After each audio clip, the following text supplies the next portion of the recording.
मैं Nagesh Dubey, comedian actor भैया, भोजपुरिया कॉमेडियन एक्टर।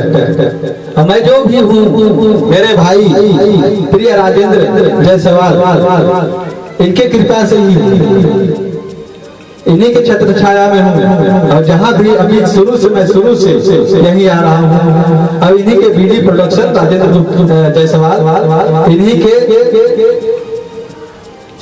आशीर्वाद और कृपा से मैं अब आप सबके भोजपुरिया समाज और भोजपुरिया लोग के बीच में पहुंचा। अब आप सबका आशीर्वाद है कि भैया राजेंद्र जायसवाल आशीर्वाद से मैं इस मुकाम पर पहुंचा हूँ, इसलिए मैं उनका धन्यवाद करता हूँ।